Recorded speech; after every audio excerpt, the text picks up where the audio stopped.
Ce que je m'apprête à vous raconter est une histoire si souvent racontée qu'elle est devenue une légende dans les collines du nord-ouest de la Géorgie. C'est une histoire d'amour, de perte et d'alcool, une histoire que les gens se racontent depuis près de 100 ans. Mais contrairement à de nombreux mythes et légendes que vous entendez dans cette région, celle-ci est 100% vraie, et il existe des documents à Cartersville pour le prouver. Mesdames et messieurs, voici l'histoire d'Eddie le rapide Pedmore. Selon son acte de naissance, Edward Lee Pedmore Jr. est né le 13 juillet 1904 dans une petite ville appelée Varnell, juste à côté de la route 2. Son père était mécanicien, il réparait des voitures après leur commercialisation et aurait pu devenir un homme assez riche.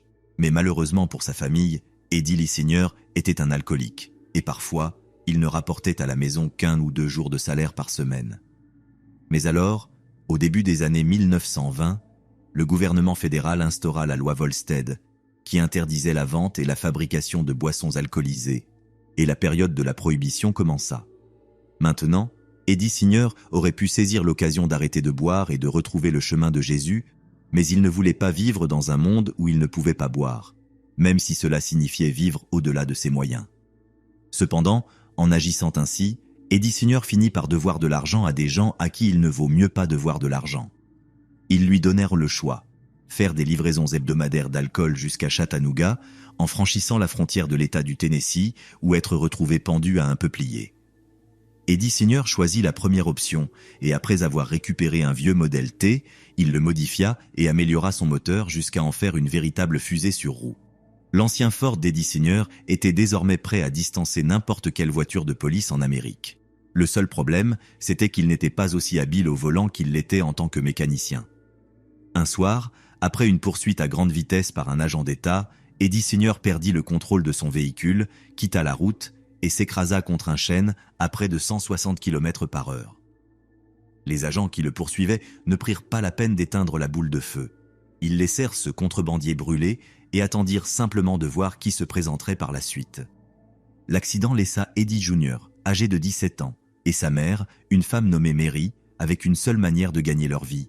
Et cela consistait à ce qu'Eddie Jr. approche les contrebandiers et leur propose de travailler sur leur voiture. Vous voyez, pour Eddie Jr., son père avait toujours été son héros, parce que de son point de vue, son père, cet alcoolique irresponsable, avait un jour redressé sa vie, du moins en partie, et avait soudainement commencé à rapporter à la maison des centaines de dollars par mois. Eddie Jr. avait également remarqué à quel point son père était doué pour réparer les voitures, et c'était quelque chose à quoi il avait prêté attention dès son plus jeune âge. Il n'avait peut-être pas autant d'expérience que son père, mais il était le choix naturel pour les contrebandiers qui voulaient quelqu'un qui se taise et reste loyal. Eddie était évidemment très désireux de suivre les traces de son père, non seulement parce que cela signifiait subvenir aux besoins de sa famille, mais aussi parce qu'il sentait qu'Eddie Sr. aurait été fier. L'argent n'était jamais une motivation. La plupart du temps, il le donnait à sa mère de toute façon.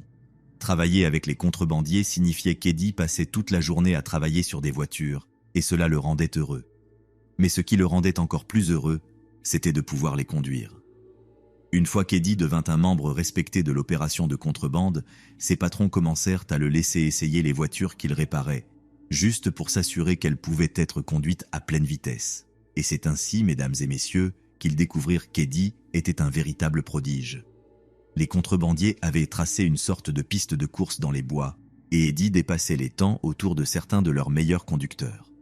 Alors, quand Eddie avait environ 19 ou 20 ans, ils lui demandèrent de commencer à livrer de l'alcool à Chattanooga pour eux, en empruntant presque le même itinéraire sur lequel son père avait perdu la vie. Chaque nuit, quand Eddie disait à sa mère qu'il sortait et qu'elle ne devait pas l'attendre, elle s'inquiétait au point d'en tomber malade, mais elle était pratiquement la seule à le faire. Des rumeurs commencèrent à circuler parmi les forces de l'ordre locales et d'État. Les contrebandiers avaient un nouveau chauffeur, et il semblait impossible à arrêter. Certains officiers n'avaient jamais vu quelque chose de pareil, et se demandaient comment diable ils allaient attraper quelqu'un avec un tel niveau de confiance et de compétence. Ce nouveau type faisait des choses que personne d'autre n'osait faire, et les policiers commencèrent à penser que les contrebandiers avaient fait venir un professionnel d'un autre État. Ce qu'ils ne savaient pas, c'est que c'était le jeune Eddie Junior qui était au volant. Et avant longtemps, le surnom d'Eddie passa de Junior à Eddie le Rapide. Eddie le Rapide rapportait des sommes d'argent considérables, dont la majeure partie allait à sa mère. Mais sans goût pour l'alcool qui l'avait rendu incroyablement riche, il n'avait pas grand-chose sur quoi dépenser sa part personnelle de la fortune, et il l'économisait quelque part, la laissant s'accumuler, ne retirant qu'un peu de temps en temps pour acheter de nouvelles chaussures ou un cadeau d'anniversaire pour sa mère. Les voitures étaient toute sa vie, donc Eddie le Rapide ne se préoccupait pas de grand-chose d'autre. Mais un jour, certains de ses collègues conducteurs décidèrent qu'il était temps de lui offrir un petit bar mitzvah pour contrebandier, ce qui consistait à l'emmener dans une maison de rendez-vous près de Catoosa pour qu'il fasse connaissance avec certaines des dames qui y travaillaient. Eddie le Rapide n'avait jamais été avec une femme auparavant, et on raconte qu'il avait l'air d'un cerf pris dans les phares quand toutes ses beautés se présentèrent devant lui, chacune aussi belle qu'un bon vin. Eddie avait l'argent pour en choisir 2, voire même 3, mais il n'en choisit qu'une, une jeune fille de son âge appelée Lily May. On ne sait pas grand-chose de la jeune Lily May, si ce n'est qu'elle était orpheline et qu'elle avait passé la majeure partie de sa vie dans un foyer notoirement inadapté avant de trouver du travail dans la maison de rendez-vous de Catoosa. Lily May avait de l'expérience dans ce domaine, et Eddie le Rapide n'en avait pas. Et fidèle au surnom qu'il avait si bien mérité, Eddie tomba amoureux rapidement et profondément. Selon ceux qui le connaissaient, Eddie ne parla que de Lily May pendant une semaine entière, jusqu'à ce qu'il retourne finalement à la maison de rendez-vous de Catoosa et dise à Lily May qu'il voulait l'épouser. La tenancière de la maison de rendez-vous se moqua lorsqu'elle entendit la nouvelle et dit qu'il en coûterait $500 pour racheter la liberté de Lily May. On dit qu'elle resta complètement bouche bée quand Eddie sortit une liasse de billets de sa poche et lui et Lily May quittèrent la maison main dans la main ce jour-là. D'après l'histoire, Eddie fit déménager sa mère et Lily May dans une maison sur Alpharetta Drive, juste en face de l'endroit où se trouve aujourd'hui l'église baptiste de Maple Grove, et pendant 1 an ou 2, ils vécurent là en paix, l'identité d'Eddie en tant que meilleur chauffeur des contrebandiers étant un secret bien gardé. Mais ensuite, une nuit, une tempête rendit la route plus glissante qu'un cochon graissé, et pour la première fois de sa carrière, Eddie le Rapide perdit le contrôle de son véhicule et quitta la route. Il réussit à arrêter la voiture avant de s'écraser contre quoi que ce soit, mais après s'être immobilisé dans une mare de boue profonde, Eddie se rendit compte qu'il n'y avait aucun moyen de sortir les pneus avant que la police n'arrive. Il sauta du siège du conducteur et courut vers un verger avant que la loi ne le voie. Une fois à une distance de sécurité, Eddie s'arrêta, reprit son souffle et réfléchit avec soulagement à la proximité du danger qu'il venait d'échapper. Du moins, jusqu'à ce qu'il se souvienne qu'il avait laissé quelque chose derrière lui, car collé au tableau de bord du vieux modèle T modifié, il y avait une photo de sa chère Lily May.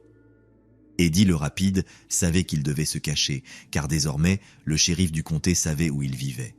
Et ce même shérif de comté se trouvait être le fils de chien le plus méchant à l'ouest du Mississippi. Le shérif William Little Bill Harding était le petit-fils d'un chasseur d'esclaves de Caroline du Sud qui s'était enfui dans les collines à la fin de la guerre civile. Son père avait été un homme de loi connu sous le nom de Big Bill. Big Bill était dur, mais juste. Little Bill, quant à lui, n'était ni l'un ni l'autre. En fait, je dirais qu'il était un véritable tyran. Personne dans le comté de Whitfield ne l'aimait, et encore moins de gens le respectaient. Mais les gens avaient vite appris qu'énerver Little Bill, ou pire encore, blesser son ego, c'était inviter une grande quantité de douleur sur soi. À ce moment-là, Eddie le Rapide ridiculisait la loi depuis des années, alors quand Little Bill découvrit qui conduisait ses voitures et les faisait passer pour des idiots depuis si longtemps, il était prêt à déchaîner le feu et le soufre sur le vieux Eddie le Rapide Pedmore. Le shérif Harding et ses hommes arrivèrent à la maison d'Eddie à l'aube et la fouillèrent de fond en comble dans l'espoir de le trouver. Ils saccagèrent l'endroit, terrorisèrent sa femme et sa mère, mais Eddie était parti depuis longtemps. Il effectuait encore des livraisons d'alcool pour ses amis contrebandiers et passait parfois par la maison, mais où il reposait sa tête et où il gardait son argent restait un mystère à la fois pour le shérif du comté et les agents d'État qui le poursuivaient chaque nuit. Harding et ses hommes patrouillaient sur les routes du nord-ouest de la Géorgie, nuit après nuit, attendant et observant tout signe d'Eddie le Rapide. Puis, au crépuscule d'une soirée d'été de 1924, 2 des véhicules de poursuite de Harding furent impliqués dans un accident à grande vitesse. Un de ses adjoints perdit la vie. Eddie vit l'accident se dérouler derrière lui et sut que c'était grave, mais il continua à rouler jusqu'à la ligne d'État et fit sa livraison malgré tout. Selon la routine des contrebandiers, Eddie ferait la livraison à Chattanooga dans un véhicule, puis reviendrait dans un autre beaucoup plus discret, et jamais par le même itinéraire. Cela signifiait qu'il ne rentrait chez lui qu'au lever du soleil suivant, moment auquel il se retirait dans sa cachette pour dormir jusqu'à tard dans l'après-midi. Mais en revenant dans le comté de Whitfield ce matin-là, Eddie le rapide eut un mauvais pressentiment et décida de passer par la maison pour voir comment allèrent sa mère et sa chère Lily May. Chaque fois qu'Eddie arrivait à la maison le matin après une course, il sentait toujours les délicieuses odeurs d'un copieux petit déjeuner du Sud. On pouvait sentir l'odeur du bacon grésillant et de la graisse de saucisse flottant dans l'air, peut-être même l'odeur douce des pommes frites. Mais ce matin-là en particulier, tout ce qu'Eddie le rapide pouvait sentir lorsqu'il ouvrit la porte de la maison de sa mère, c'était l'odeur métallique et âcre du sang versé. La mère d'Eddie n'était nulle part, mais dans la salle de bain, allongée dans une baignoire en porcelaine blanche maintenant tachée de son sang, se trouvait le corps sans vie de sa chère Lily May. Sa tête avait été écrasée avec l'une des clés anglaises d'Eddie, et posée sur un tapis à proximité, se trouvait une note qui disait simplement « Je ne voulais pas lui faire de mal », signée par Edward Pedmore Jr. Little Bill Harding avait vengé la mort de son adjoint tombé, et ce faisant, il avait accusé Eddie le rapide du meurtre de son seul et véritable amour. Eddie était habitué à être un homme recherché, mais avec la rumeur selon laquelle il était le meurtrier de Lily May, le jeune contrebandier n'avait aucune idée de qui il pouvait faire confiance et à qui il ne pouvait pas. Je n'ai aucun doute que le shérif et ses hommes anticipaient une sorte de représailles. Bon sang, peut-être que certains d'entre eux avaient même un peu peur.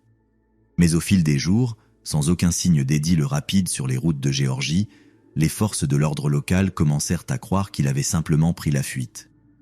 Bien que tout le monde ne croyait pas qu'Eddie avait tué Lily May, assez de personnes le croyaient pour qu'il perde son statut de héros populaire. Et ne pouvant se cacher parmi les sympathisants, Eddie n'eut d'autre choix que de fuir. Quelques mois plus tard, par un calme dimanche après-midi, 2 adjoints étaient assis dans le bureau du shérif de Varnell lorsqu'une voiture entra sur le parking et commença à klaxonner. Ils n'attendèrent personne. Ils pensèrent donc que le klaxon était pour quelqu'un au bureau de la ville de l'autre côté du parking.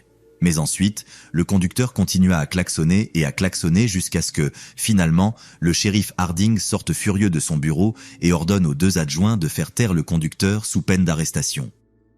Mais quand les 2 adjoints sortirent et virent de quoi il s'agissait, ils se rendirent compte que la voiture garée sur le parking n'était pas une voiture ordinaire. C'était une Buick Master 6 modifiée, équipée d'un moteur V8 de dernière génération, et assis sur le siège du conducteur se trouvait Eddie le rapide Pedmore. Les 2 adjoints firent demi-tour et coururent de retour au bureau, criant au shérif que nul autre qu'Edward Lee Pedmore Jr. était assis sur le parking dehors. Le shérif se précipita juste à temps pour voir Eddie le rapide prendre la direction du sud vers Tunnel Hill Road. Puis, après avoir couru vers sa propre voiture, le shérif et les 2 adjoints partirent à sa poursuite.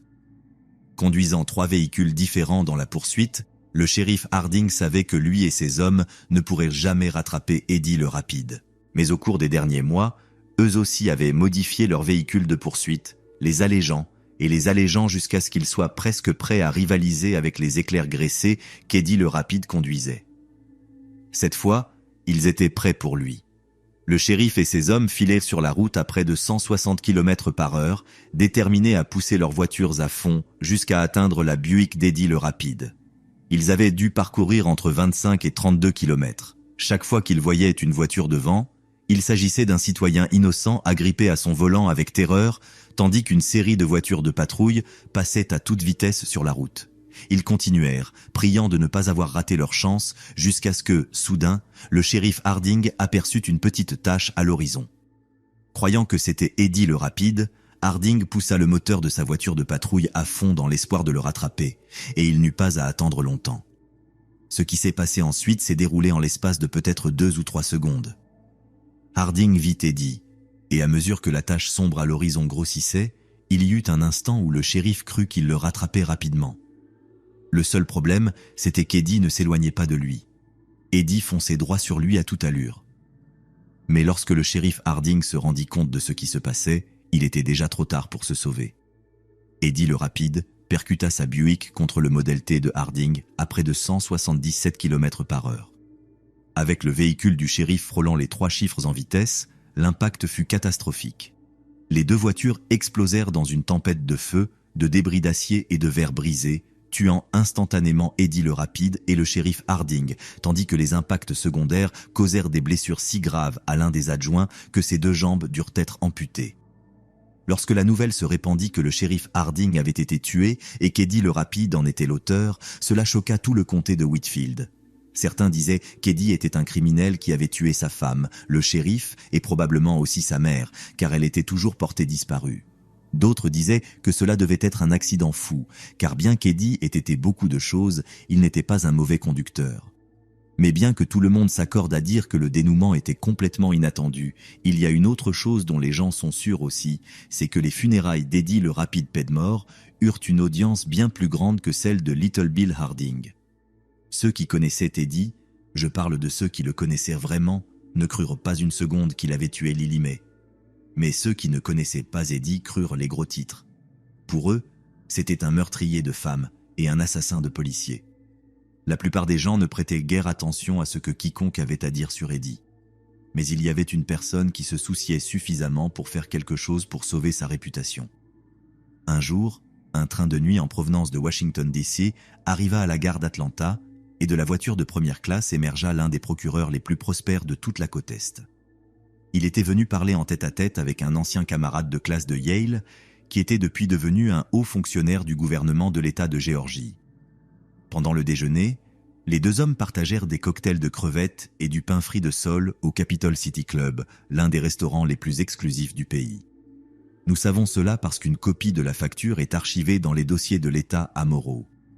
Cet après-midi-là, une équipe d'agents du bureau d'enquête, à 10 ans de devenir le FBI, arriva à Varnell et commença à interroger le nouveau shérif ainsi que les adjoints qui avaient autrefois servi sous les ordres de Harding concernant le meurtre de Lily May McDermott. Ils examinèrent les preuves, interrogèrent à nouveau les adjoints et recherchèrent des témoins de caractère à la fois pour Eddie le Rapide et pour le shérif Harding. À la fin du mois, ils avaient exercé une telle pression qu'un des adjoints finit par craquer et accepta de témoigner contre ses collègues officiers en échange d'une exemption du nouveau mode d'exécution de l'État, la chaise électrique. La légende raconte que c'est ainsi que les gars du bureau d'enquête firent craquer l'adjoint. Le gouverneur affirmait que la chaise électrique était la dernière technologie en matière d'exécution des meurtriers de manière rapide et indolore, et après une phase rigoureuse de test, ne demandez pas comment, la chaise devint le principal mode d'exécution de l'État. Mais un agent astucieux du bureau d'enquête commença à dire aux adjoints que tout cela n'était que des foutaises. Il leur dit qu'il avait vu la chaise électrique en action de ses propres yeux et que, même avec tout ce qu'il avait vu dans les tranchées en France, cela restait la chose la plus horrible, dérangeante et effrayante qu'il ait jamais vue dans sa vie. Il terrifia les adjoints en leur racontant comment la chaise cuisait les hommes vivants, comment ils hurlaient et pleuraient en appelant leur mère, tandis que leur peau se couvrait de cloques et que leurs yeux bouillaient. Il dit qu'il avait vu un homme prendre feu, un autre pleurer des larmes de sang, et un troisième endurer des heures de souffrance presque constantes, urinant et se déféquant dessus jusqu'à ce que finalement son cœur cède et explose dans sa poitrine. Si l'un des adjoints ne faisait pas ce qu'il fallait et ne racontait pas la vérité sur ce qui s'était passé avec Lily May, alors tous finiraient sur la chaise électrique, et ils brûleraient tous. Je suppose qu'il ne fallut pas trop de ce genre de discours effrayants avant que l'un d'eux ne craque enfin, et quand il le fit, toute la structure pourrie s'effondra sur eux. Aucun d'entre eux ne finit par aller sur la chaise électrique, car tous témoignèrent que c'était le shérif Harding qui avait brandi la clé anglaise et écrit la fausse confession. Mais dans son verdict, le juge ne mâcha pas ses mots quant à leur culpabilité associée et se demanda à haute voix comment des hommes qui avaient juré de faire respecter la loi avaient été soudainement si enclins à la briser. Il se demanda également à haute voix qui avait exactement poussé le brillant procureur à venir de Washington DC pour travailler sur une affaire que personne ne pensait pouvoir aboutir. C'est alors que l'avocat informa le juge que son riche bienfaiteur était en fait assis dans cette même salle d'audience avec eux, et il dirigea son attention vers la galerie, où une femme vêtue de noir était assise avec un long voile noir couvrant son visage. Lorsque la cour se retourna pour la regarder, la femme leva son voile, et bien que tous les présents ne la reconnurent pas, la révélation provoqua des halètements parmi ceux qui le firent. C'était la veuve Mary Pedmore, la mère en deuil d'Eddie le Rapide. Tout comme son fils, Mary avait vécu de manière frugale, surtout en considérant qu'elle était assise sur un nid d'épargne de près de 500 000 $, ce qui, à la valeur d'aujourd'hui, équivaudrait à près de 10 millions. Son attitude envers l'argent était très simple. Facile à venir, facile à partir. Alors au lieu de le dépenser et de risquer d'alerter les gens sur les vastes richesses cachées de sa famille, elle laissait l'argent s'accumuler au fil des ans, jusqu'au jour où elle aurait enfin une raison de le dépenser. Et bon sang, elle l'avait fait. C'est ainsi qu'elle se retrouva à Washington DC, graissant les rouages du pouvoir avec toute sa fortune accumulée, jusqu'à ce qu'elle se retrouve assise dans le bureau de ce brillant procureur qui fit tomber le département du shérif du comté de Whitfield. Elle l'engagea pour laver le nom de son premier et unique fils, et ce fut une tâche qu'il accomplit avec brio. Cela signifiait beaucoup pour ceux qui l'aimaient, mais dans le grand schéma des choses, cela ne changea pas grand-chose. Ceux qui aimaient Teddy continuèrent à l'aimer, et ceux qui ne l'aimaient pas continuèrent à ressentir la même chose. Little Bill Harding était désormais officiellement un meurtrier, mais il était mort, haï de son vivant, et ensuite haï dans la mort. Et Eddie était mort aussi. La nouvelle ébranla les forces de l'ordre de l'État, mais elle ne fit que peu de bruit dans le comté de Whitfield. Ce n'est pas que le département du shérif voulait proclamer ce qui s'était passé, et il n'y eut aucune excuse officielle ni quoi que ce soit de ce genre, pas comme il y en aurait de nos jours. Je suppose que c'est pour cela que les gens ont commencé à raconter l'histoire en premier lieu, pour que les gens sachent vraiment ce qui s'était passé entre Eddie le Rapide, Little Bill et Lily May. Parce qu'un homme ne meurt pas quand il décède, pas vraiment. Sa véritable mort survient quand il ne reste plus personne pour se souvenir de lui, quand le dernier souvenir de lui s'éteint et qu'il est oublié à jamais.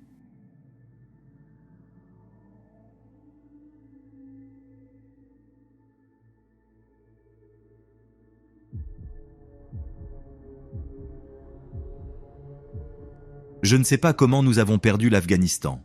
En tant qu'ancien officier de l'armée ayant servi pendant 14 ans avec le 503e régiment d'infanterie, je pense que je devrais être capable de donner une réponse cohérente à la question de savoir comment l'une des plus grandes armées technologiquement avancées de la planète a simplement fait demi-tour et s'est enfuie un jour, mais je ne peux pas. Et dans la décennie à venir, vous verrez des centaines de livres, films, articles, documentaires et émissions spéciales de télévision, tous essayant d'expliquer ce qui s'est passé durant l'été de l'année 2021. Ils parleront de la manière dont les rumeurs sur un regroupement de troupes talibanes ont pris corps, comment ils ont capturé ville après ville tout en encerclant lentement le CLE, et comment ce qui avait commencé avec des Américains innocents tombant du 100e étage d'une des tours jumelles s'est terminé avec des Afghans innocents tombant des puits de roues d'un C-17 en plein vol. Mais il faudra beaucoup de temps pour rassembler toutes les pièces et expliquer correctement comment la meilleure force de combat que le monde ait jamais connue a réussi à arracher la défaite aux mâchoires de la victoire. C'est quelque chose que je ne pourrai jamais accomplir par moi-même. Mais ce que je peux faire, c'est vous raconter comment les États-Unis ont réussi à perdre un district très spécifique, niché dans les montagnes de la province de Kunar, appelé Assadabad. Assadabad est le plus petit de nos 16 districts administratifs et se compose d'un petit village qui porte son nom, ainsi que d'une bande de 50 mètres de long dans une vallée fertile sculptée par la rivière Kunar. C'est la maison d'environ 35 000 personnes, un tiers d'entre elles vivant dans le village, tandis que les autres sont dispersées dans la vallée, dans des bâtiments en briques de boue vieux de presque 1000 ans. C'est un endroit plutôt insignifiant à l'est de l'Afghanistan, et si vous ne comprenez pas ce que je veux dire par là, imaginez des cieux d'un bleu cristallin, des vues semi-alpines spectaculaires et une pauvreté subsistante et oppressante. Mais ce qui rendait Assadabad remarquable, c'était le fait que son centre de district n'était qu'à 11 km et demi de la frontière avec le Pakistan, ce qui en faisait une route de contrebande importante pour les armes des talibans ainsi que pour leur opium. Je sais que ces types ont mené une grande campagne de relations publiques après avoir pris le pouvoir et ont fait grand cas d'éradiquer les champs de pavots en Afghanistan pour montrer à quel point ils étaient contre la drogue, mais quand ils avaient besoin d'argent pour des armes et des munitions, les talibans n'avaient aucun problème à permettre aux trafiquants d'opium de faire leurs affaires, tant qu'ils recevaient une part juteuse des bénéfices grâce aux lourdes taxes qu'ils imposaient. Ils ont gagné beaucoup d'argent de cette manière également. Donc, en hiver 2008, nous avons été déployés à Assadabad avec pour objectif de couper leur route de contrebande. Le premier problème auquel nous avons été confrontés était que le chef de la police d'Azad était corrompu jusqu'à la moelle. Il recevait de l'argent des talibans pour éloigner ses officiers de certaines zones, recevait de l'argent des contrebandiers pour fermer les yeux sur leurs opérations et recevait aussi de l'argent d'un groupe de guérilleros devenus gangsters appelé le réseau Haqqani. Mais autant que nous avons essayé, nous n'avons jamais pu découvrir pourquoi il le payait, nous savions juste qu'il le faisait. La première chose à l'ordre du jour était donc de trouver un remplaçant. Le 503e régiment pouvait être responsable des combats et de la fourniture des choses, mais toute l'administration civile relevait de la compétence du département d'État. Le département d'État avait un quartier général à Kaboul et, de temps en temps, ils envoyaient un représentant dans un chinook pour se coordonner avec notre commandant de bataillon. Et puis, un jour, le chinook du département d'État atterrit dans notre quartier général de bataillon, mais le représentant n'était pas seul. Il avait amené avec lui le remplaçant du chef de la police, et son nom était Najiboullah. Le chef Najiboullah appartenait à une grande famille qui, pour des raisons qui ne nous ont jamais été entièrement expliquées, avait été expulsée d'Assadabad plusieurs années auparavant par les talibans. Najiboullah et ses hommes détestaient ces types, et nous étions assez sûrs qu'ils feraient mieux que leurs prédécesseurs, qui disparaissaient chaque fois que les talibans lançaient des attaques. Ainsi, avec plus de combattants talibans coincés à Assad, il serait beaucoup plus facile pour les équipes des bérets verts de se lancer sur les routes de transport des contrebandiers et d'étrangler la plus grande source de revenus et d'approvisionnement de l'ennemi. Du moins, c'était le plan. Mais chaque fois que je pense au plan de nos jours, un poème que j'avais mémorisé à West Point me revient à l'esprit. « Mes petites souris, tu n'es pas seul à démontrer combien sont vains les plans les plus élaborés des souris et des hommes qui ne nous laissent que douleur et peine. » Au cours des premières semaines, Najiboullah et ses hommes ont agi exactement comme prévu et ont été une énorme amélioration par rapport aux officiers de police avec lesquels l'équipe de combat du régiment précédent avait travaillé. Avoir nos officiers de la police nationale afghane faisant réellement leur travail ajoutait une couche de sécurité très fragile mais nécessaire au district, ce qui signifiait que les talibans commençaient à avoir des problèmes pour manœuvrer, évacuer les combattants blessés et obtenir des munitions pour leurs points de tir clés pendant les fusillades. Comme vous pouvez l'imaginer, cela a rendu nos opérations offensives beaucoup plus fluides et a signifié que nous avons finalement commencé à faire des progrès sérieux en termes de blocage du flux d'armes et d'opium qui allait et venait à travers la frontière avec le Pakistan. Najiboullah était dur et avait un ego considérable, mais l'effet qu'il avait sur notre zone d'opération était phénoménal et pendant un certain temps, nous avons tous été ses plus grands fans. Mais ensuite, lorsque l'hiver s'est terminé et que la saison des combats du printemps approchait, nous avons remarqué que les méthodes de Najiboullah pour faire respecter la loi devenaient de plus en plus robustes, faute d'un meilleur mot.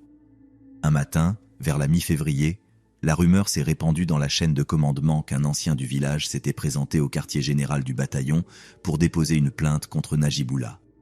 Le chef, avec certains de ses officiers, fouillait un complexe dans la vallée lorsque qu'un petit garçon avait commencé à lui parler de manière désobligeante.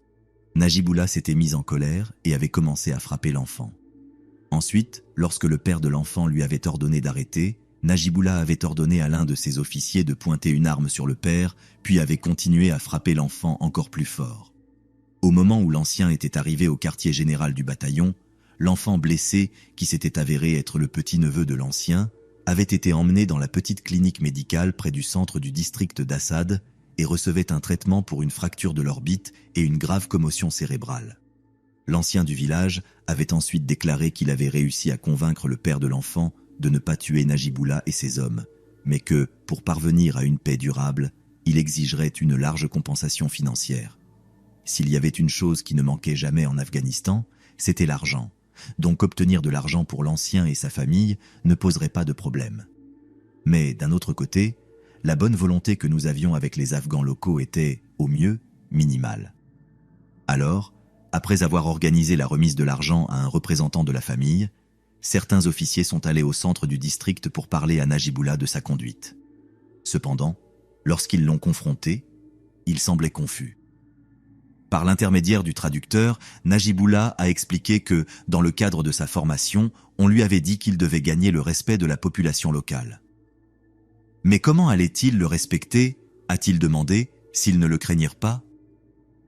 Lorsque la saison des combats de printemps a commencé, nous avions réussi à convaincre Najiboullah que ses ennemis devaient craindre l'arrestation et la détention, pas les punitions corporelles ou la mort. Il a promis que lui et ses officiers respecteraient les directives de procédure que nous leur avions fournies et qu'ils arrêteraient tous les suspects à l'avenir au lieu de simplement les passer à tabac sur place.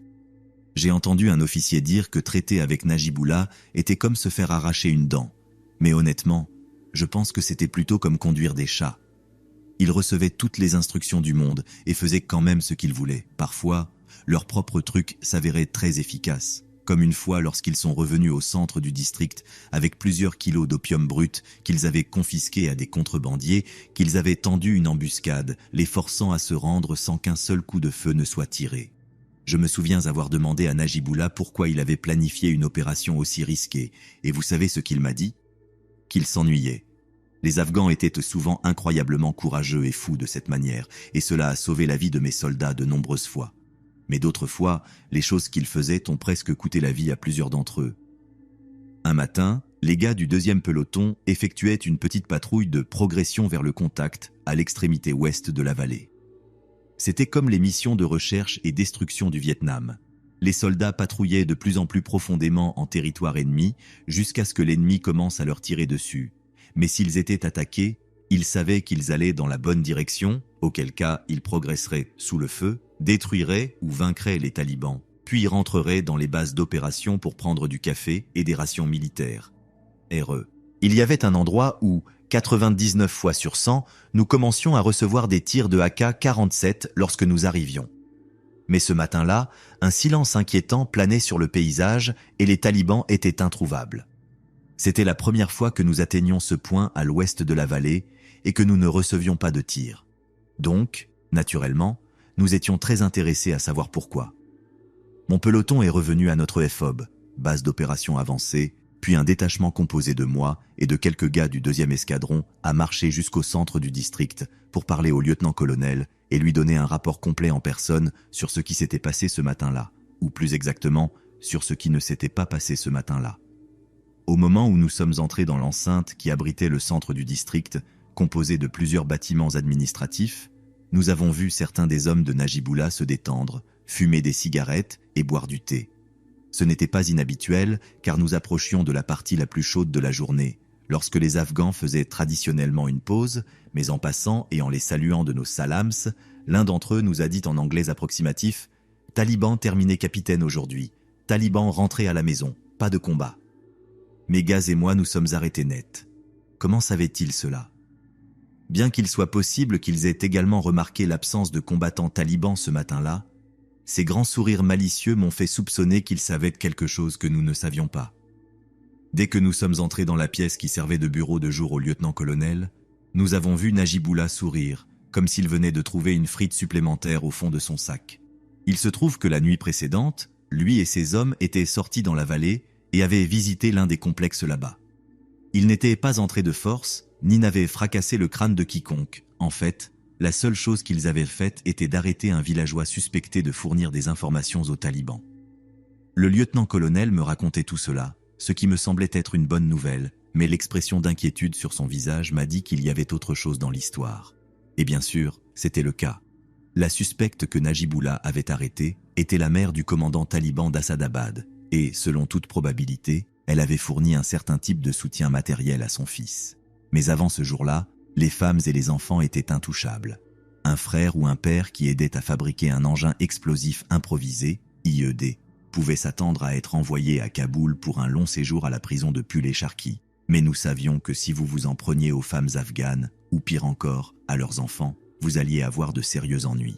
Mais alors, si Najibullah avait arrêté la mère d'un commandant, pourquoi toute la vallée ne s'embrasait-elle pas de tirs de RPG et de mortiers ? Parce que Najibullah avait demandé à la famille de la femme d'envoyer un message au commandant taliban, et ce message était le suivant. Si une seule balle était tirée par un fusil taliban ou si un seul IED explosait quelque part dans la vallée, alors la mère du commandant serait torturée, violée, puis exécutée. Nous avons demandé à Najibullah s'il avait des preuves du soutien matériel de la mère, et en réponse, il a demandé pourquoi nous avions besoin de preuves. Il savait que son fils était taliban, tout le monde le savait, et pour lui, c'était toute la preuve dont n'importe qui avait besoin. Si nous voulions vaincre les talibans, a-t-il dit par l'intermédiaire du traducteur, alors nous devions commencer à les frapper là où ça faisait mal. J'ai dû lui expliquer à nouveau, par l'intermédiaire du traducteur, que ce n'était absolument pas ce que nous voulions faire. Nous avions dit à Najibullah cela une centaine de fois. Nous voulions gagner les cœurs et les esprits et contribuer le moins possible au cycle de violence dans nos efforts pour éliminer les talibans. Alors, sans aucune preuve réelle de sa culpabilité, Il allait devoir libérer la mère du commandant taliban. Et il devait le faire immédiatement.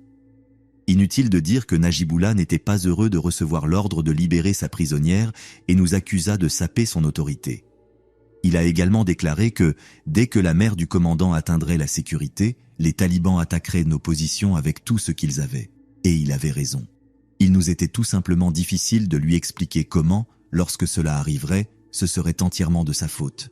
Mais s'il continuait à retenir sa prisonnière, les conséquences seraient bien pires. Dès que nous avons rendu la mère du commandant à son complexe, les familles ont commencé à emballer et à quitter la vallée d'Assadabad pour chercher refuge ailleurs. Elles savaient ce qui allait arriver, et nous aussi. Mais quand c'est arrivé, nous étions prêts. Dans ce qui fut une attaque extrêmement imprudente, les talibans ont attaqué toutes les bases d'opérations avancées que nous avions, tout en lançant des mortiers de 82 et 120 mm sur le centre du district. C'était une attaque de vengeance, mais comme ils se sont précipités pour la monter, nous avons réussi à infliger exactement 33 pertes talibanes, KIA, tout en ne souffrant qu'un soldat blessé. Ce fut le plus grand échange de tirs multifronts que nous ayons connu jusqu'à ce jour, et ce fut un véritable massacre. Mais qui s'en attribue le mérite? Najibullah, bien sûr. Il affirmait avoir dupé les talibans pour qu'ils lancent une attaque précipitée et désastreuse, simplement en prétendant arrêter la mère de l'un de leurs commandants. Et le pire de tout, c'est que tous les villageois le croyaient. Cela ne veut pas dire que Najibullah et ses hommes n'ont pas tenu bon et n'ont pas combattu comme des tigres. Ils l'ont fait, et tous les civils qui n'avaient pas évacué le centre du district l'ont vu faire. Mais au lieu d'attribuer simplement la victoire aux étrangers, Najibullah en a fait une énorme victoire de relations publiques pour lui-même, ce qui, pour être juste, a ravi tous ceux qui étaient plus haut dans la chaîne de commandement. Ils comptèrent sur lui pour gagner le respect des villageois et maintenant qu'il l'avait finalement fait, le commandement du régiment ne voulait que personne ne vienne gâcher la fête. Ils nous ont dit de nous retirer, de le laisser faire son travail et de nous concentrer sur la consolidation de l'avantage stratégique après notre récente victoire. Alors c'est ce que nous avons fait. Mais une fois qu'il s'est rendu compte qu'il travaillait sans surveillance, Najibullah non seulement est revenu à ses méthodes moins scrupuleuses, mais il est devenu bien pire qu'avant. Le premier signe en fut lorsque nous avons emmené quelques gars de la police nationale afghane de Najibullah avec nous en patrouille. Pendant que nous faisions une pause pour nous hydrater, ils se sont éloignés du groupe principal. Ils ont dit au traducteur qu'ils allaient aux toilettes, mais peut-être une minute plus tard, une forte odeur de marijuana flottait dans l'air. L'un de mes soldats a contourné le mur du complexe où nous nous abritions et a trouvé les 2 policiers nationaux afghans assis au bord d'une tranchée d'irrigation, défoncés jusqu'aux yeux avec ce qui sentait la très puissante marijuana. Je leur ai demandé, par l'intermédiaire du traducteur, ce que Najibullah dirait s'il apprenait cela. Mais les officiers ont simplement ri et nous ont dit que c'était Najibullah lui-même qui leur avait donné la marijuana. Je ne les ai pas crus au début, parce que les Afghans avaient cette façon de te dire de petits mensonges insensés, comme une façon de dire « ne t'en mêle pas » ou « va te faire voir ». Comme lorsque les lunettes Oakley de l'un de mes soldats ont disparu après une patrouille et que nous avons vu ce qui ressemblait à un agriculteur de 70 ans porter une paire identique quelques jours plus tard. Je lui ai demandé d'où il avait tiré ses lunettes de soleil et après m'avoir regardé dans les yeux et y avoir réfléchi quelques secondes, il m'a dit « je les ai fabriqués » et s'en est allé. C'était un mensonge si énorme qu'il méritait presque de l'admiration, tout comme 2 officiers de police me disant que leur chef leur avait donné de la marijuana à fumer pendant une patrouille. Mais le plus fou, c'est que Najibullah avait vraiment donné à ces 2 officiers un tas de marijuana. Et il l'a fait comme récompense pour être sorti en patrouille avec nous. Lorsque nous sommes revenus de la patrouille, nous sommes allés voir Najibullah pour lui parler de ces 2 officiers qui avaient fumé de la marijuana. Mais lorsque nous sommes entrés dans l'ancien bâtiment de la police soviétique, qu'il avait pris comme son quartier général, cela ressemblait plus à une vidéo de Snoop Dogg qu'à un poste de police. Une poignée de policiers nationaux afghans étaient assis autour d'une télévision par satellite, en train de passer une pipe de hashish et de rire comme des adolescents. Lorsque nous sommes entrés dans le bureau de Najibullah, il était assis derrière son bureau, les yeux si rouges qu'il semblait infecté, regardant une énorme pile d'argent. Derrière lui, dans un vieux sac en toile, se trouvait la plus grande quantité de marijuana que j'avais vue de ma vie. Nous avons appelé le traducteur et lui avons demandé d'où venait toute cette marijuana. Officiellement parlant, la marijuana était illégale en vertu des lois du nouveau gouvernement afghan, mais officieusement, elle était tolérée afin que nous puissions nous concentrer sur la lutte contre la culture de l'opium, qui était la principale source d'argent des talibans. En plus, la marijuana faisait partie de la vie quotidienne des Afghans depuis littéralement des milliers d'années. Leur dire d'arrêter de l'utiliser aurait été inutile, et en plus de cela, il aurait été extrêmement impoli de la part de Najibullah de refuser le cadeau de l'agriculteur. Mais ce n'était pas notre problème. Le problème était que Najibullah ne pouvait pas permettre à ses officiers de fumer en service, et il ne le devait pas non plus. Najibullah a simplement roulé des yeux tandis que le traducteur lui transmettait notre réprimande, puis a promis qu'il ne fumerait plus en service. Mais quelques jours plus tard, il a brisé sa promesse et a expliqué qu'il devait donner de la marijuana à ses officiers pour qu'ils ne refusent pas de partir en patrouille, ce qui était un mensonge complet. Mais en réalité, ce n'était pas l'usage de la marijuana qui nous dérangeait. C'était tout cet argent qu'il avait sur la table. L'argent donné à Najibullah pour payer ses officiers venait toujours parfaitement empilé et emballé dans du plastique, et c'était des billets neufs, impeccables. Mais dans la pile d'argent sur la table de Najibullah, les billets semblaient vieux, froissés et usés. Nous lui avons demandé s'il imposait des taxes aux villageois ou s'il acceptait des pots de vin de quelque sorte que ce soit. Mais il s'est terriblement offusqué et a affirmé que c'était le salaire de ses officiers. Nous étions des soldats, pas des policiers. Alors il y avait peu de choses que nous pouvions faire en termes de traçage de la provenance de cet argent, et même si nous pouvions prouver qu'il imposait des taxes aux villageois, ce qui dépassait largement son autorité, il pourrait simplement reformuler les taxes en cadeaux, puis intimider les villageois pour qu'ils coopèrent avec sa version de l'histoire. Si cela semble que Najibullah avait un contrôle assez solide sur le pouvoir local, c'est parce qu'il l'avait. Mais bien qu'il aidait à tenir les talibans à distance, il causait de plus en plus de problèmes à mesure que le pouvoir lui montait de plus en plus à la tête. Le pouvoir nécessite une autodiscipline énorme, car sans cela, non seulement vous perdez les hommes sous votre commandement, mais vous vous perdez également vous-même. Environ une semaine plus tard, nous étions encore en train d'essayer en vain d'amener l'un des villageois à admettre que Najibullah leur avait imposé des taxes. Au début, ils avaient tellement peur de lui qu'il semblait que personne ne dirait la vérité. Puis, soudainement, quelqu'un a fait une accusation incroyable. 2 agriculteurs, frères dont les familles vivaient dans le même complexe, ont finalement confirmé nos soupçons selon lesquels Najibullah leur avait imposé des taxes. Cependant, ils ont également affirmé qu'après avoir découvert que la famille ne pouvait pas payer, Najibullah avait kidnappé l'un des fils jumeaux de 9 ans de l'un des agriculteurs comme garantie. Comme cela ressemblait totalement à quelque chose que Najibullah ferait, le premier sergent de la compagnie et moi avons pris notre traducteur et sommes allés au centre du district pour exiger la libération des enfants. Mais lorsque nous sommes arrivés, on nous a refusé l'entrée du bureau. 2 policiers nationaux afghans qui semblaient extrêmement défoncés nous ont dit que Najibullah était occupé et que nous devions revenir plus tard. Par l'intermédiaire de notre traducteur, nous leur avons dit que Najibullah ne semblait pas très occupé, car nous pouvions entendre de la musique pop pachtoune à plein volume depuis l'intérieur de son bureau. Les officiers ont insisté pour dire que Najibullah ne recevait pas de visiteurs, et finalement, nous avons dû menacer de les renvoyer tous de leur poste avant qu'ils ne se retirent enfin et ne nous laissent entrer dans le bureau. Mais lorsque le premier sergent et moi avons ouvert la porte et sommes entrés, aucun de nous ne pouvait croire ce que nous voyions. Nous étions à la recherche de 2 enfants disparus, n'est-ce pas? Et honnêtement, je pensais que Najibullah les retiendrait dans la grande cellule du quartier général. Mais lorsque le premier sergent et moi sommes entrés dans son bureau, nous avons vu Najibullah assis derrière son bureau, la chemise ouverte, tandis qu'une petite fille dansait devant lui au rythme de la musique. Je dis « fille », parce que l'enfant portait une robe, des sandales avec des grelots et ce qui ressemblait à du maquillage. Il en allait de même pour ce que je pensais être une deuxième fille couchée sous une couverture de l'autre côté de la pièce, avec une expression vide sur le visage. Tout cela n'a duré qu'une seconde, car dès que Najibullah nous a vus, il a baissé la musique et a commencé à crier sur notre traducteur. Je pensais que le traducteur attendrait de l'entendre pour ensuite nous traduire, mais à la place, il a commencé à lui crier dessus en retour. Il s'est dirigé vers la fille qui dansait, tandis que je criais au traducteur de demander à Najibullah d'où venaient ces filles. Mais il continuait à se crier dessus, et finalement, après que notre traducteur ait crié si fort que je pensais qu'il allait tirer, il s'est retourné vers moi et a dit « Ce ne sont pas des filles, ce sont les garçons, les 2 garçons disparus. » Ensuite, il m'a demandé d'aider à porter le garçon qui se trouvait dans le coin, qui s'est avéré être complètement nu sous la couverture. Maintenant, en guise de note de côté, J'ai littéralement dû me lever et marcher un moment dans la pièce, car ce que je suis sur le point de vous raconter est peut-être la chose la plus perturbante et angoissante que j'ai apprise dans toute ma vie.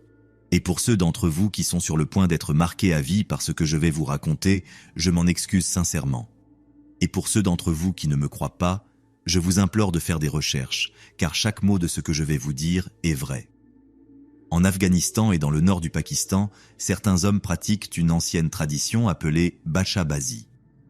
Le bacha-bazi est lorsqu'un homme adulte prend un jeune garçon qui n'a pas encore atteint la puberté, le déguise en petite fille et le fait danser. Maintenant, cela pourrait sembler un peu ridicule ou peut-être même un peu cruel, mais cela devient bien pire. Parce qu'après avoir terminé de faire danser le garçon, les hommes plus âgés présents prennent tour à tour pour faire des choses qu'aucun adulte ne devrait faire à un enfant. Voir cela de près pour la première fois, mais seulement voir la partie de la danse, le premier sergent et moi n'avions aucune idée de ce que nous regardions. Mais notre traducteur, lui, savait. Et après avoir remis l'enfant que je portais au premier sergent, nous avons dû le convaincre de ne pas retourner au poste de police pour abattre Najibullah. Comme vous pouvez l'imaginer, nous avons signalé ce que Najibullah faisait au commandement du régiment. Mais ce qu'ils nous ont dit était choquant. Ils nous ont dit que c'était un problème interne, une affaire que seuls les Afghans pouvaient résoudre. Et comme Najibullah vivait encore de sa victoire du printemps, aucun de ses supérieurs ne voulait le remplacer. En d'autres termes, on nous a dit de l'ignorer. Entendre cela nous a rendus physiquement malades. Mais ce qui était encore pire, c'est que nous n'avions d'autre choix que d'essayer d'empêcher les détails des activités nocturnes de Najibullah de se répandre parmi les soldats. C'est quelque chose qui me tient encore éveillé la nuit. Si je laissais les détails de ce que faisait Najibullah se propager parmi le peloton, l'un de mes soldats finirait par le tuer. Et bien que je veuille également le tuer, si Najibullah se retrouvait mort, une tempête s'abattrait sur nous. Notre seul espoir était que l'un des hauts commandements trouve bon de le remplacer, et le plus tôt serait le mieux. Car la popularité de Najibullah parmi les villageois qui ne le détestèrent pas déjà commençait à s'effondrer. Nous savions que les choses arrivaient à un point critique lorsque certains des officiers de Najibullah ont commencé à déserter leur poste. Ils n'étaient pas tous d'accord pour qu'il abuse d'enfants dans son bureau, peu importe combien d'argent ou de drogue il leur offrait. Et en effet, Najibullah a fini par abuser de plus d'enfants dans ce bureau, et un par un, tous ces hommes ont simplement déserté au milieu de la nuit, jusqu'à ce qu'il ne reste plus que quelques-uns de ses frères et cousins qui, pour mémoire, participaient également aux séances de bacha-bazi. Nous avons fini par supplier notre commandant d'appeler Kaboul parce que nous avions besoin d'au moins une douzaine de nouveaux officiers de la police nationale afghane pour maintenir la sécurité dans la vallée, mais avant que cela ne puisse arriver, tout a soudainement explosé. Vous vous souvenez du type à qui nous avions remis une compensation en argent après que son neveu ait répondu de manière irrespectueuse à Najibullah et ait été battu? Eh bien, nous étions en patrouille un jour et l'homme travaillait dans l'un de ses champs. Quand il nous a vus, il a couru vers nous et a commencé à crier sur notre traducteur qu'il avait besoin de nous parler. L'agriculteur et le traducteur ont parlé pendant quelques minutes avant que finalement le traducteur ne se retourne vers moi. Il semblait qu'il avait du mal à trouver les mots, et puis, quand il a parlé, tout ce qu'il a dit, c'était « Je pense que tu devrais sortir tes hommes du centre du district cette nuit. » Je lui ai demandé pourquoi, et il m'a dit « Fais-moi confiance, fais sortir tes hommes du centre du district où ils seront tués. » Évidemment, je n'allais pas prendre d'ordre d'un traducteur, aussi gentil soit-il, alors je lui ai ordonné d'arrêter de parler en énigme et de me dire ce que l'agriculteur avait dit. Selon le traducteur, l'agriculteur parlait de manière indirecte, presque en énigme, parce qu'il ne pouvait pas être entendu en train de donner des informations aux Américains sur des attaques talibanes, mais en gros, ce qu'il essayait de nous dire, c'était que quelque chose de grand était sur le point de se produire, et que cela se passerait cette nuit-là, et que cela allait être mauvais.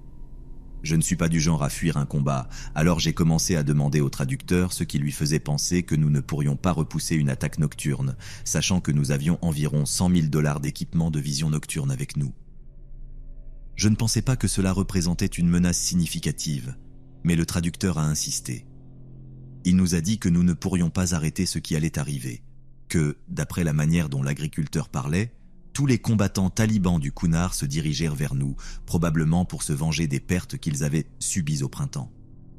Sans vous ennuyer avec trop de détails stratégiques, disons qu'il n'y avait aucun moyen que nous puissions renforcer correctement le centre du district contre une attaque aussi importante sans abandonner les bases d'opération sur les collines environnantes. Mais si nous abandonnions ces bases, les talibans s'installeraient simplement dans nos anciennes positions, concentreraient leur feu sur le centre du district et toute la compagnie serait dans de sérieux ennuis. Mais si nous laissions nos soldats dans le centre du district et qu'ils étaient soumis à une attaque concentrée, ils pourraient être morts avant que des renforts arrivent. Comme vous pouvez le voir, nous n'avions pas d'autre choix que de les retirer, ce qui, à son tour, laissait Najibullah et ses hommes un peu plus vulnérables qu'avant, mais encore capables de se défendre si nécessaire.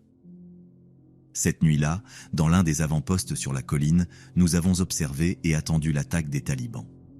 Il n'y avait aucun moyen que, si les talibans avaient suffisamment de force, ils concentreraient leur attaque uniquement sur le centre du district. Ils ne fonctionnaient tout simplement pas de cette manière.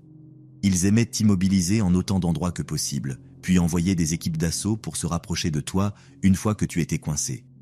Alors, s'ils allaient attaquer le centre du district, ils devraient d'abord nous immobiliser à l'avant-poste sur la colline avant d'attaquer le centre.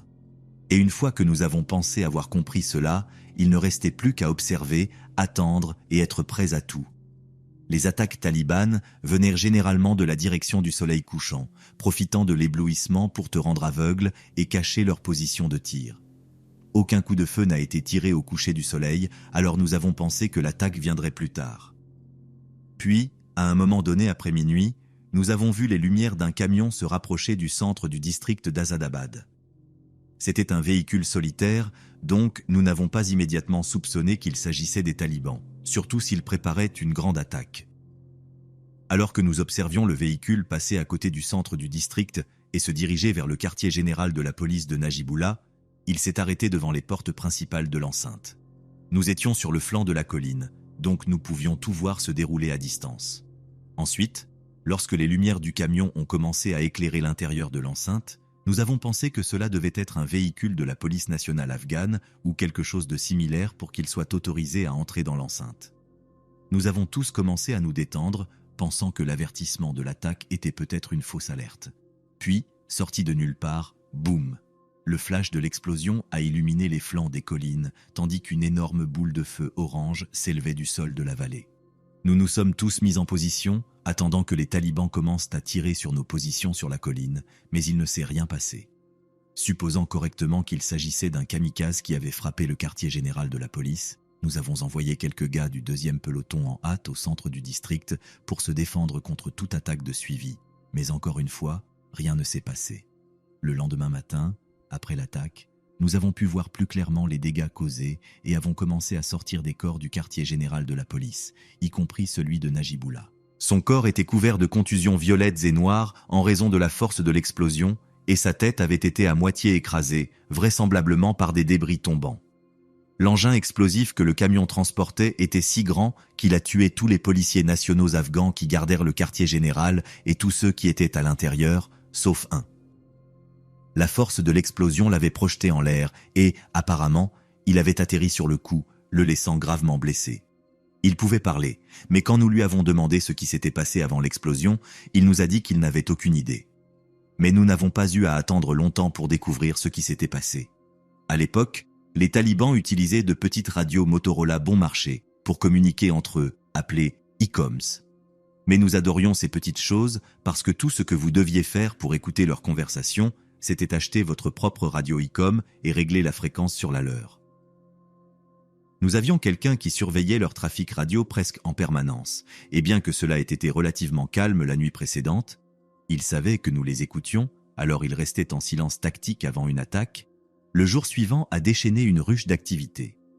Les talibans étaient fiers de ce qu'ils avaient accompli, et ils avaient de quoi l'être, parce que c'était leur plan. Tout d'abord, ils avaient répandu des rumeurs sur une grande attaque coordonnée à Assadabad. Ensuite, une fois que nous étions tous assis à nos positions à attendre cette attaque, ils ont simplement conduit un véhicule volé de la police nationale afghane directement jusqu'aux portes du quartier de la police et demandé à entrer, sachant que les gardes de la police ne reconnaîtraient pas le conducteur taliban déguisé. Ils devaient penser à quelque chose qui ferait baisser la garde des gardes, et voici ce qu'ils ont fait. Le conducteur s'est approché de l'enceinte et lorsque les gardes lui ont demandé qui il était et ce qu'il transportait dans le camion, le conducteur leur a dit qu'il amenait 3 enfants pour du Bacha Bazi comme cadeau pour Najibullah en récompense d'avoir vaincu les talibans au printemps.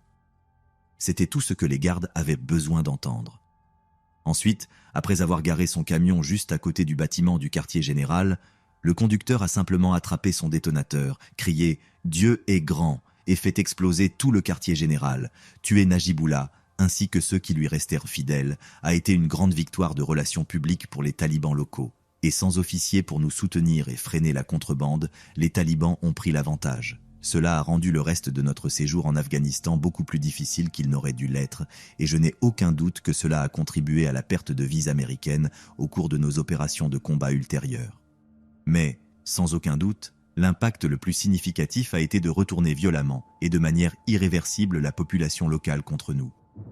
Sous la supervision de l'armée des États-Unis, il a été permis à un homme malade et mauvais d'abuser de jeunes enfants, et non seulement une fois, mais à plusieurs reprises.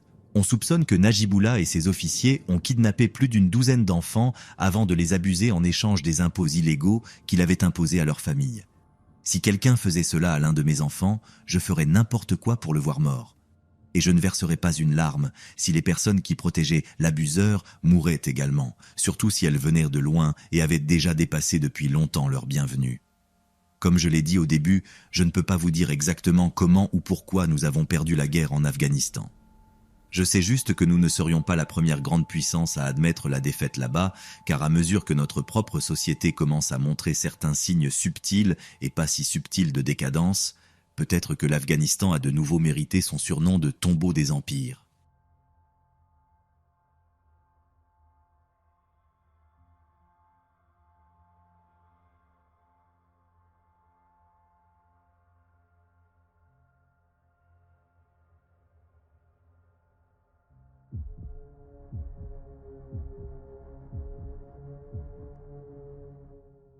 Au cours des 3 derniers mois, les nouvelles concernant le tueur de Facebook ont envahi Internet.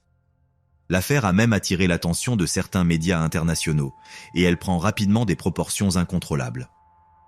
En février dernier, un nouveau compte Facebook a été ouvert en Géorgie. Au début, il ressemblait à n'importe quel autre compte d'une personne nommée FBK. Cependant, l'utilisateur a rapidement commencé à publier des photos des cadavres des personnes qu'il avait tuées. Il identifiait tous les amis et les membres de la famille des victimes, et c'est ainsi que nous avons découvert le tueur de Facebook. En tant que détective, j'ai été directement impliqué dans l'affaire dès le premier jour. Lorsque la première plainte a été déposée dans ce commissariat de police, on m'a confié la responsabilité de l'affaire. Mais depuis ce jour jusqu'à aujourd'hui, le tueur de Facebook a tué 7 personnes et a publié chaque meurtre sur son compte Facebook. Et nous, en tant que policiers, n'avons rien pu faire. Cela s'est produit lors des premiers jours de Facebook, alors qu'il commençait à peine à gagner en popularité, et le département de la médecine légale numérique avait du mal à localiser ce tueur. Un après-midi, j'étais assis à mon bureau au commissariat en train de faire de la paperasse. La plupart du poste était vide, car la majorité des policiers étaient rentrés chez eux. À l'époque, j'avais environ 33 ans et j'étais célibataire. Alors, quand une femme impressionnante est entrée dans le commissariat et s'est assise sur la chaise en face de mon bureau, j'étais un peu stupéfait. Elle avait de magnifiques cheveux blonds, des yeux marron foncé et une silhouette magnifique. Mais ce que j'ai remarqué un peu tard, c'est qu'elle pleurait. « En quoi puis-je vous aider, madame ? Que s'est-il passé ? Pourquoi pleurez-vous » lui ai-je demandé, mes instincts protecteurs naturels se déclenchant. « Vous devez m'arrêter tout de suite, » dit la jeune femme en laissant couler des larmes sur ses joues. « Madame, pouvez-vous me dire ce qui s'est passé ? Pourquoi devrais-je vous arrêter ? » « Parce que je ne peux pas m'arrêter, je ne peux pas me contrôler, » continua-t-elle en pleurant de plus en plus. « Vous ne pouvez pas vous contrôler à quel sujet ? » Cela devenait de plus en plus confus à mesure que les minutes passaient. « J'ai tué ma mère, notre chauffeur et le jardinier, et vous devez m'enfermer. Je ne peux pas m'arrêter. J'ai un besoin irrépressible de tuer, s'il vous plaît. Aidez-moi, détective, » me supplia-t-elle en sanglotant à mon bureau. Cependant, j'avais du mal à croire ce que j'entendais. Pourquoi quelqu'un viendrait-il se rendre après avoir commis un meurtre et encore moins supplier pour être enfermé ? Peut-être que cette femme était mentalement instable et avait besoin d'aide. « Madame, vous dites que vous avez tué 3 personnes ? Pouvez-vous me dire où se trouvent les corps pour que nous puissions confirmer leur décès et procéder à votre arrestation ?» Elle semblait comprendre cela. Maintenant, si elle était mentalement malade, elle pouvait mentir à propos des morts, donc nous devions voir les cadavres pour découvrir si elle mentait ou si elle était vraiment instable. « Eh bien, pouvez-vous m'emmener chez vous, là où se trouvent les corps ? lui ai-je demandé aussi patiemment et prudemment que possible. Être détective m'avait appris à gérer ce genre de situation. Elle s'arrêta un moment, puis dit « Bien sûr, détective. Je savais qu'il serait prudent d'emmener quelques policiers avec moi au cas où il y aurait vraiment des cadavres. Alors j'ai demandé à Steve et Marcus de m'accompagner à la maison de la jeune femme. Quelques minutes plus tard, nous nous sommes arrêtés devant une grande maison à la périphérie de la ville. « Est-ce votre maison ?» ai-je demandé à la femme à côté de moi. Elle n'avait toujours pas cessé de pleurer, ce qui commençait à devenir un peu gênant à ce stade. « Oui, c'est ma maison. Nous sommes tous les 4 sortis et sommes entrés dans la propriété. »« Où sont les corps, madame ?» ai-je demandé. « J'ai enterré le jardinier et le chauffeur dans le jardin arrière, » dit-elle en se dirigeant vers ce que je supposais être l'arrière-cour. Steve, Marcus et moi la suivions. Nous nous sommes arrêtés devant 2 énormes fosses, d'environ 1,80 m de long et 1,20 m de large. Les fosses étaient couvertes de terre, mais on pouvait facilement voir qu'il ne s'agissait pas de simples tas de terre, mais bien de tombes anonymes. « Les corps sont là-dessous, » confirma-t-elle. « Et où est le corps de votre mère ?» La femme recommença à pleurer encore plus fort lorsque j'ai mentionné sa mère. Il était évident qu'elle avait vraiment tué sa mère et qu'elle regrettait maintenant son acte. Quoi qu'il en soit, je devais trouver le corps et appeler des renforts. « S'il vous plaît, venez avec moi, détective. Je vais vous montrer où se trouve son corps. » Après vous. Je l'ai suivie jusqu'au 2e étage de la maison, puis elle s'est soudainement arrêtée et a pointé du doigt une chambre au bout du couloir. J'ai avancé prudemment vers la chambre et ouvert la porte. C'était une pièce bien décorée, mais faiblement éclairée, je ne pouvais donc pas voir de cadavre à l'intérieur. J'entrai dans la chambre et ne trouvais toujours pas de corps. C'est alors que j'ai vu une autre porte dans un coin. Cela devait être la salle de bain, et c'est probablement là que se trouvait le cadavre. Je suis entré dans la salle de bain, et avant même de comprendre ce qui se passait, un couteau a traversé mon dos. Tout s'est passé si vite que je n'ai pas prêté assez attention à ce qui se passait en dehors de la chambre. Le couteau était à un angle étrange, mes mains ne pouvaient pas l'atteindre. Tout ce que j'entendais était son rire aigu. « Je t'ai eu, détective. Je t'ai eu avant que tu ne puisses m'attraper. » Elle riait et riait, sans trace d'une seule larme de tout à l'heure. Tout ce que je pouvais faire était d'essayer de sortir de la salle de bain vers la chambre principale. « J'ai entendu dire que tu cherchais le tueur de Facebook, n'est-ce pas? Tu enquêtais sur mon affaire, n'est-ce pas? Mais le pauvre détective n'a pas eu de chance. Je parie que tu ne t'attendais pas à ce que le tueur soit une femme. Il n'y a pas de jardinier ni de chauffeur dehors, tu sais? Il n'y a pas non plus de corps dans la salle de bain. Je voulais juste t'avoir seul pour pouvoir enfin tuer le détective qui suivait ma trace comme un bon chien. Mais il se trouve que tu n'es pas si bon dans ton travail après tout. » Elle continuait à parler de la façon dont elle m'avait piégé et comment elle était plus intelligente que moi pendant que je gisais là, sur le sol, face contre terre. Je saignais abondamment et je savais que j'allais mourir si je ne faisais rien. Je savais que mes hommes en bas n'entendraient pas mes appels à l'aide et que l'équipe de renfort n'arriverait pas à temps. Je savais que j'allais mourir, alors j'ai décidé de lui poser une question qui me hantait depuis que j'avais pris en charge cette affaire. « Pourquoi as-tu tué toutes ces personnes? Pourquoi me tues-tu maintenant? » « Oh, détective, tu ne comprends pas? C'est tout simplement amusant de tuer. C'est incroyable de voir la vie quitter mes victimes. Tu sais, c'est tellement amusant de te regarder mourir en ce moment. » Elle riait encore plus et s'est assise sur une chaise, me regardant mourir. C'est alors que, avec mon dernier souffle, j'ai appuyé sur le bouton d'alarme de mon téléphone portable. Et quelques secondes plus tard, j'ai perdu connaissance. Quelques semaines plus tard, je me suis réveillé dans un hôpital. Je ne sais pas comment ils m'ont sauvé ni qui l'a fait. Tout ce que je savais, c'était que le tueur de Facebook avait été capturé et que j'étais vivant pour raconter comment j'avais failli mourir dans l'exercice de mes fonctions aux mains d'une tueuse en série.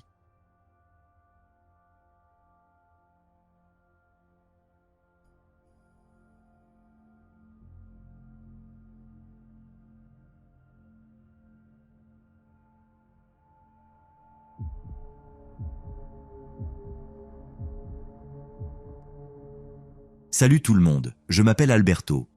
Je suis policier, mais je suis actuellement en vacances parce que ce que j'ai vécu il y a quelques jours était tellement traumatisant, tellement horrible, que je m'étonne encore de ne pas avoir quitté ce travail pour toujours et de ne pas m'être consacré à autre chose. Voyez-vous, j'ai toujours été une personne très peureuse. Je sais que c'est ridicule pour quelqu'un comme moi d'être policier avec une telle personnalité, mais je voulais me surpasser. Je voulais vaincre mes peurs et aider la société. Rien ni personne n'allait me dire que je ne pouvais pas le faire. Même si au début j'avais encore un peu peur, mon entraînement m'a donné plus de confiance. Et petit à petit, j'ai réussi à surmonter mes craintes et à devenir le policier que je voulais être. Mais un jour, mon badge, mon entraînement et mon courage ne m'ont servi à rien, et le pire m'est arrivé là où je m'y attendais le moins. Ce jour-là, j'étais déjà de retour au poste de police. Nous avions arrêté un homme, quelque chose d'étrange. Quand on nous a appelés, la victime était terrifiée. Elle nous a dit que cet homme était un psychopathe, un monstre cruel, violent et assoiffé de sang. Quand nous sommes arrivés sur place, nous avons rencontré la victime et le criminel. L'homme mesurait plus de 2 mètres de haut et se tenait debout, nous regardant avec indifférence. Il ne semblait pas dangereux, mais en voyant la victime, nous l'avons pris au sérieux. Elle n'était pas blessée, mais ses yeux étaient grands ouverts sous le choc. Elle ne réagissait pas à notre présence. Elle fixait simplement le criminel comme s'il était le diable en personne. Nous avons arrêté l'homme et l'avons emmené au poste de police. Je dois admettre que ce fut le transfert le plus calme que nous ayons eu. Non seulement il n'a opposé aucune résistance, mais il a aussi obéi en silence à tout ce que nous lui disions. Nous ne comprenions pas ce qui se passait, mais cela me donnait, à moi et à mon collègue, une sensation très désagréable. Nous voulions juste nous débarrasser de lui le plus vite possible. À notre arrivée au poste, on m'a donné l'ordre de l'enfermer dans une des cellules temporaires. Il y resterait probablement 24 heures, à moins que la victime ne nous donne une bonne raison de le garder plus longtemps, bien que cela me semblait peu probable, car quand nous sommes partis, elle nous a juste demandé de l'emmener le plus loin possible d'elle. Je conduisais l'homme à la cellule, mais à ce moment-là, le pire est arrivé.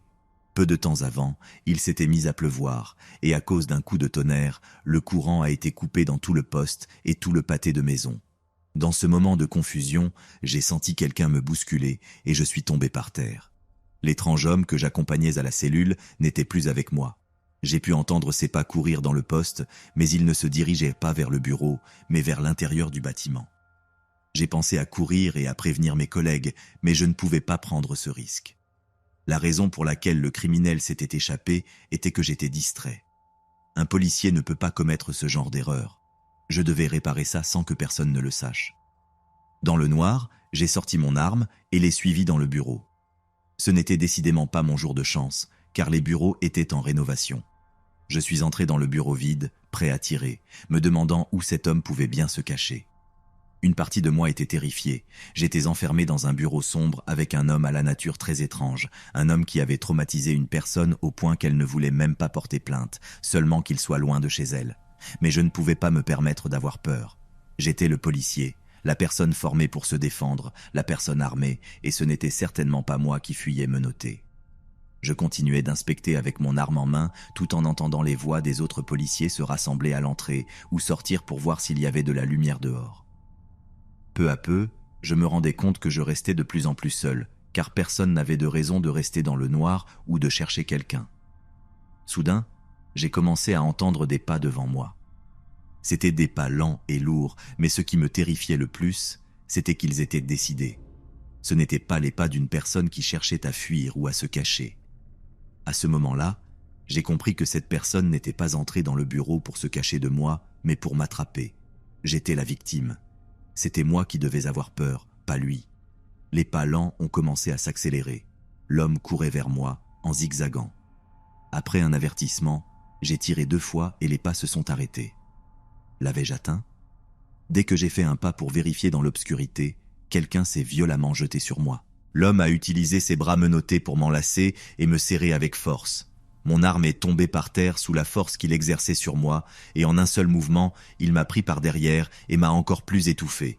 J'ai essayé de résister, mais c'était inutile. La force de cette personne était énorme, et pour aggraver les choses, il semblait être entraîné ou connaître les arts martiaux, car je ne pouvais pas me libérer. L'homme serrait ses bras de plus en plus, ce qui m'a fait comprendre qu'il n'utilisait même pas toute sa force. Au moment où je m'y attendais le moins, alors que j'étais sur le point de perdre connaissance, l'homme a poussé un énorme cri dans mon oreille qui m'a complètement sonné. J'ai perdu tout mon courage. J'ai crié de toutes mes forces, mais ce fut un cri sec, qui est sorti comme un souffle. La porte derrière nous s'est ouverte, et en une fraction de seconde, de nombreuses lampes de poche éclairèrent l'homme, qui ne semblait pas vouloir abandonner et me serrait encore plus fort. Les policiers étaient sur le point de lui tirer dessus, mais soudain, la lumière est revenue. À ce moment-là, l'homme a levé la tête et m'a simplement relâché, se baissant et adoptant à nouveau une posture passive. Les policiers l'ont arrêté et je suis tombé par terre en pleurant. Le cauchemar était terminé. L'homme a été arrêté pour agression sur un agent et j'ai commencé mes vacances forcées. Pendant que j'étais chez moi, j'ai appris que l'homme avait commencé à recevoir plusieurs visites d'une femme qui semblait très proche et émue avec lui. Cette femme était la même qui avait dénoncé l'homme, que nous avions trouvé chez elle en état de panique. Nous avons découvert que cette femme n'avait aucun lien avec le psychopathe et peu de temps après, nous avons su qu'elle écrivait un livre sur lui. Il y a des choses que je ne peux pas expliquer, comme la coupure de courant ou pourquoi l'homme s'était calmé en voyant les lumières, mais une partie de moi a senti que tout cela était planifié et que cette femme n'était peut-être pas la victime que nous pensions qu'elle était.